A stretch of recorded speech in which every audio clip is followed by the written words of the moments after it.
Sekali peristiwa, Yesus menyingkir ke daerah Tirus dan Sidon. Lalu datanglah seorang perempuan Kanaan dari daerah itu. Ia berseru, "Kasihanilah aku ya Tuhan, putra Daud, karena anakku perempuan kerasukan setan dan sangat menderita." Tetapi Yesus sama sekali tidak menjawab. Lalu para murid datang dan meminta kepada Yesus, "Suruhlah ia pergi, sebab ia mengikuti kita sambil berteriak-teriak." Jawab Yesus, "Aku diutus hanya kepada domba-domba yang hilang dari umat Israel." Tetapi perempuan itu mendekat dan menyembah dia sambil berkata, "Tuhan, tolonglah aku." Yesus menjawab, "Tidak patut mengambil roti yang disediakan bagi anak-anak dan melemparkannya kepada anjing." Kata perempuan itu, "Benar Tuhan, namun anjing itu makan remah-remah yang jatuh dari meja tuannya." Lalu Yesus berkata kepadanya, "Hai ibu, besar imanmu, maka jadilah kepadamu seperti yang kau kehendaki." Seketika itu juga anaknya sembuh. Demikianlah sabda Tuhan.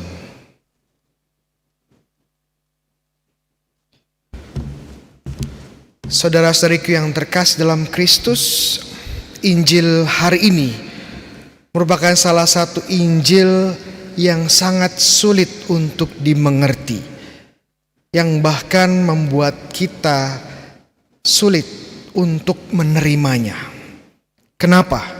Karena pada kesempatan hari ini kita mendengar bahwa Yesus melakukan sesuatu yang cukup keras kepada seorang wanita yang membutuhkan bantuannya. Bagaimana mungkin Yesus yang adalah seorang yang penuh kasih, lemah lembut, bisa berkata dengan keras dan bahkan menyamakan wanita, seorang ibu yang anaknya mengalami kesulitan dan sakit, menyamakan dia dengan seekor anjing. Sangat sulit bagi kita untuk mengerti. Apa sebenarnya yang terjadi? Apakah Yesus benar-benar menyamakan wanita ini dengan seekor anjing? Berkata dengan keras dan bahkan terkesan kasar.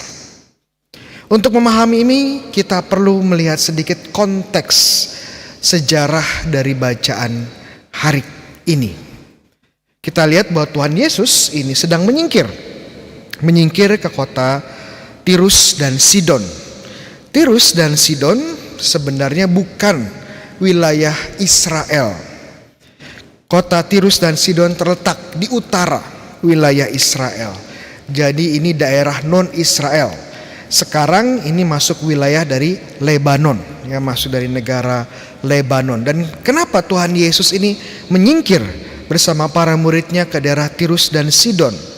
Alasannya adalah karena Tuhan Yesus dan para muridnya membutuhkan istirahat. Bahasa kerennya, Yesus mau healing, ya. Cuman karena nggak bisa pergi ke Bali, maka Yesus dan teman-temannya dan murid-muridnya pergi ke Tirus dan Sidon, ya. Kenapa mereka butuh istirahat? Karena kita lihat di kisah-kisah sebelumnya bagaimana Tuhan Yesus ini melakukan banyak pelayanan, penyembuhan, mukjizat, pengusiran setan dan pewartaan. Dan bagaimana banyak orang Israel datang kepada Yesus untuk disembuhkan, untuk mendengarkan firman-Nya, untuk bersama dengan Tuhan Yesus. Dan ini tentunya memakan waktu, memakan energi, dan membuat Yesus dan para rasulnya, para muridnya tidak bisa istirahat. Dan kalau tidak bisa istirahat, ya pasti badannya lelah. Jadi itu konteksnya kenapa Yesus dan para muridnya pergi ke daerah Tirus dan Sidon, ya, karena mereka ingin menyingkir dari daerah Israel di mana banyak orang mencari Yesus dan mereka tidak bisa istirahat. Nah, sekarang kita bayangkan bahwa Tuhan Yesus dan para muridnya ya sedang healing, sedang istirahat. Tiba-tiba datang seorang wanita. Dan wanita ini berteriak-teriak, minta kesembuhan dari Tuhan Yesus. Bagaimana kita tahu kalau kita sedang pengen istirahat, badan capek, badan pegel, tiba-tiba diganggu orang. Rasanya gimana sih? Ya, rasanya pasti nggak enak. Rasanya kita nggak mau melayani, nggak mau menghiraukan, nggak kita gubris. Ini ngapain sih ganggu orang mau istirahat? Normalnya seperti itu. Ya, kalau kita lagi istirahat, tiba-tiba ada orang yang datang berteriak-teriak dan mengganggu, reaksinya tentu kita tidak akan memberikan banyak perhatian, bahkan mengabaikan. Dan ini apa yang dilakukan oleh para murid. Ya, usul para murid kepada Yesus adalah, Tuhan, Guru, usirlah dia. Ya. Dan perlu kita lihat juga bahwa Yesus adalah orang Israel dan perempuan ini bukan orang Israel, bahkan orang Kanaan. Kalau teman-teman baca kitab suci, orang Kanaan itu seringkali menjadi musuh dari orang Israel. Seringkali membuat sulit orang Israel. Jadi kita lihat ini dua suku yang berbeda, ya, dua bangsa yang bahkan dalam kondisi bermusuhan, tidak damai. Dan kita lihat reaksi para murid sebenarnya sangat wajar. Guru, kita lagi healing, kita lagi istirahat, usir saja dia, ya. Jangan repot-repot. Lagian ini juga bukan bangsa Israel. Ini juga musuh kita. Perhatikan, ya. Yang cukup menarik adalah apa yang dilakukan oleh Yesus. Yesus tidak mengusir wanita ini. Yesus memulai dialog dengan wanita ini. Jadi kita lihat ternyata Tuhan Yesus sebenarnya punya rencana khusus untuk sang wanita. Tuhan Yesus memiliki sebuah rancangan untuk wanita ini. Ya. Rancangannya apa? Rencana Yesus apa untuk sang wanita, sang ibu ini? Kita harus lihat dialognya lebih dalam lagi. Di awal sang wanita mengatakan, tolonglah aku, kasihanilah aku, ya Tuhan putra Daud. Cukup menarik. Kenapa? Karena dia seorang Kanaan. Dia bukan Israel. Dan dia tidak mengikuti sejarah bangsa Israel. Dia tidak tahu, kalau tidak mau tahu dengan sejarah dan adat istiadat bangsa Israel. Tetapi kita lihat bagaimana dia memanggil Tuhan Yesus sebagai putra Daud. Bahkan banyak orang Israel sendiri pada zaman Tuhan Yesus tidak mengakui Yesus sebagai putra Daud. Kemudian apa yang terjadi setelah sang wanita memanggil Yesus sebagai putra Daud? Kemudian jawaban Tuhan Yesus adalah, aku diutus kepada domba-domba yang hilang dari umat Israel. Dalam artian Yesus mengatakan, mohon maaf ya, prioritas saya sekarang adalah bangsa Israel, bukan bangsa non-Israel. Kenapa? Karena bangsa non-Israel, bangsa-bangsa di luar Israel akan mendapatkan pewartaan setelah Yesus bangkit. Jadi memang saat itu prioritasnya adalah bangsa Israel, dan waktu itu prioritas Yesus ya untuk beristirahat. Apakah sang wanita menyerah? Apakah sang wanita kemudian kecewa dan kemudian menghilang? Tidak. Sang wanita terus memohon kepada Yesus, dan bahkan kata yang digunakan sangat unik. Dia berlutut dan menyembah Yesus. Walaupun ditolak, awalnya ditolak, dia tidak menyerah. Bahkan melakukan sesuatu yang lebih jauh lagi, menyembah Tuhan Yesus. Di awal dia cuma bilang putra Daud, artinya seorang raja.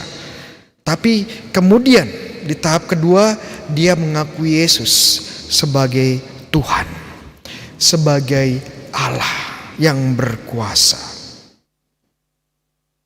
Melihat reaksi itu, Yesus mengeluarkan kata-kata pamungkasnya, ya.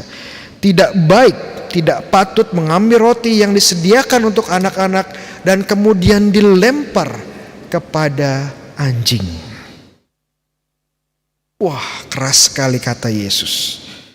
Namun hebatnya sang wanita, kita lihat reaksinya, dia tidak marah, dia tidak merasa terhina, dia tidak mengembalikan perkataan Yesus dengan caci maki, tidak.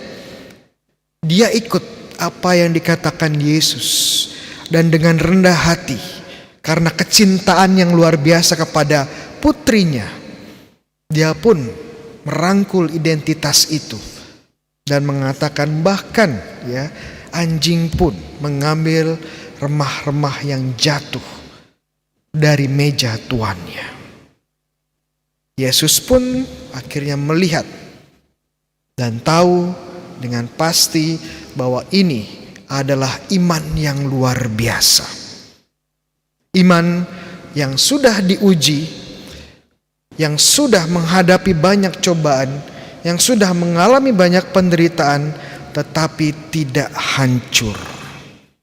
Iman yang luar biasa. Dan akhirnya Yesus pun mengabulkan permintaan dari sang ibu. Jadi kita tahu sekarang kenapa Tuhan Yesus melakukan hal-hal ini kepada sang ibu. Ini menjadi sebuah model bagi kita bahwa Tuhan menguji sang wanita. Wanita ini menjadi contoh bagi kita bahwa Tuhan pun memberikan ujian kepada kita. Satu hal yang masih mengganggu saya sebenarnya, satu hal yang masih menjadi beban saya saat membaca Injil ini. Kenapa sih Tuhan Yesus harus memanggil wanita ini atau mengasosiasikan wanita ini dengan anjing? Siapa yang di sini mau dipanggil anjing? Boleh angkat tangan? Iya. Nggak ada. Karena dalam kultur Indonesia dan berbagai budaya Indonesia, dipanggil dengan sebutan hewan satu ini adalah sebuah penghinaan. Entah Anda dari Jawa Tengah, Jawa Timur, di Jawa Barat pun, di Jakarta, di luar Jawa, dipanggil dengan sebutan hewan yang satu ini adalah sebuah hinaan. Kenapa Tuhan Yesus sampai menghina sang wanita ini? Ini cukup keterlaluan. Oke, kemudian saya mulai melihat, waktu saya belajar lebih dalam lagi tentang bahasa Yunani, saya melihat kata yang digunakan oleh Tuhan Yesus untuk memanggil atau untuk mengasosiasikan sang wanita, ya, dalam bahasa Indonesia memang diterjemahkan sebagai anjing, tetapi bahasa Yunani yang digunakan adalah kunarion, ya, kunarion. Dan kunarion itu bukan anjing sembarangan, bukan anjing liar, bukan anjing di jalanan, bukan. Kunarion itu adalah anjing kecil. Bisa dibilang sebagai anjing yang imut-imut. Dan kita lihat anjing ini berada di mana? Di dalam rumah. Jadi sebenarnya anjing kecil ini adalah anjing peliharaan. Bisa kita bayangkan sekarang anjing ini mungkin cocok disebut sebagai chihuahua atau poodle atau shih tzu, ya. Beda kan kalau kita bayangannya anjing liar dengan shih tzu atau poodle. Pasti beda rasanya. Dan ini anjing peliharaan. Dan biasanya anjing peliharaan di rumah itu lebih disayang majikan daripada majikan sayang anaknya sendiri, ya kan? Kadang-kadang seperti itu. Ya, jadi kita lihat bahwa Yesus menggunakan istilah ini cukup menarik dinamikanya. Ya, betul bahwa Yesus sekarang pada waktu itu fokusnya kepada bangsa Israel, kepada anak-anaknya. Tetapi bukan berarti bangsa-bangsa lain itu jauh. Bangsa-bangsa lain juga sudah sangat dekat. Memang belum menjadi anak karena belum dibaptis, tetapi sudah sangat dekat, berada di dalam rumah dan juga disayangi. Nah, sekarang dengan berkata kunarion, Yesus sebenarnya melempar hal ini kepada sang wanita. Kamu mau melihat kunarion atau istilah anjing kecil ini sebagai hinaan atau sebenarnya sebagai istilah cinta kasih? Istilah yang membuat kita lebih dekat. Puji Tuhan, kita tahu sang wanita melihat hal ini sebagai kesempatan untuk dekat lagi kepada Yesus dan membiarkan dirinya bahkan diasosiasikan dengan nama ini. Jadi kurang lebih seperti itu dinamikanya. Cukup menarik ya. Akhirnya kita bisa melihat bahwa Tuhan Yesus sebenarnya tidak bermaksud menghina, tapi ini memberikan kesempatan realitas cinta kasih Tuhan yang luar biasa kepada bangsa-bangsa asing. Bahkan ya, bangsa-bangsa asing ini belum menjadi prioritas Yesus pada waktu itu. Kembali kepada rencana Tuhan kepada wanita ini, bahwa Tuhan memberikan ujian hidup. Tuhan mengizinkan sang wanita mengalami ujian kehidupan, ujian iman. Jika Tuhan mengizinkan orang-orang yang Dia kasihi mengalami ujian iman, maka kita pun kalau dikasihi Tuhan harus siap menghadapi ujian iman. Dan kalau kita lihat ya, tokoh-tokoh besar di kitab suci, ini tokoh-tokoh besar di kitab suci itu pun dibentuk dan diuji oleh Tuhan imannya. Abraham, waktu dipanggil Tuhan usianya berapa? Ada yang tahu? Dia sudah hidup enak-enakan ya di tempatnya. Kemudian dipanggil Tuhan, pergilah ke daerah Kanaan, daerah antah berantah ya. Di sana akan kuberikan tanah dan juga keturunan. Tapi tahu nggak umur Abraham berapa waktu dipanggil? 75. Itu ujian iman. Mana bisa orang sekarang usia 75 punya anak? Iya, tapi ternyata dia menjawab panggilan Tuhan. Sudah punya anak, ya namanya Ishak, anak yang disayanginya. Tuhan pun masih menguji dia. Korbankanlah anakmu itu, anak yang kau sayangi. Dan Abraham, kita lihat bapak iman kita pun setia dan menjalankan ujian ini dengan baik. Dia mempersembahkan Ishak kepada Tuhan. Kita lihat juga tokoh favorit saya, Yosef atau Yusuf di Perjanjian Lama. Yusuf dipukuli saudara-saudaranya. Yusuf dibuang ke sumur. Yusuf dijual sebagai budak oleh saudara-saudaranya yang iri. Di Mesir jadi budak, difitnah, masuk penjara, hampir mati. Tapi kemudian dia menjadi tangan kanannya Fir'aun, raja Mesir. Dan saat saudaranya datang dan memohon bantuan kepada dia, apa yang dia lakukan? Tidak balas dendam, tidak menghabisi mereka, tidak menyiksa mereka, ya. Tetapi dia memaafkan mereka, merangkul mereka kembali dan menyelamatkan mereka. Saya suka dengan kata-kata Yusuf, ya, waktu saudara-saudaranya takut, ya, takut dengan Yusuf. Yusuf akan menghukum dan membalas dendam. Kalau kita baca ya Kejadian bab 50 ayat 20, jawab Yusuf kepada saudara-saudaranya, ya benar bahwa kamu bermaksud jahat kepada aku, tetapi Tuhan bermaksud baik.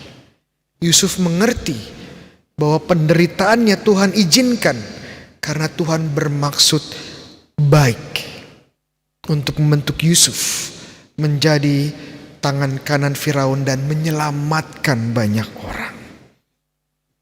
Oleh karena itu surat Ibrani bab 12 ayat 4-7 mengatakan, bertahanlah dalam ujian iman. Kenapa? Karena ini cara Tuhan membentuk anak-anaknya. Seorang ayah membentuk anak-anaknya. Ini cara Allah menyayangi kita. Seperti orang tua ingin sukses anak-anaknya, pasti akan didisiplinkan. Begitu juga Allah Bapa mendisiplinkan kita. Karena Dia ingin kita bertumbuh dalam iman. Ingin kita bertumbuh dalam harapan.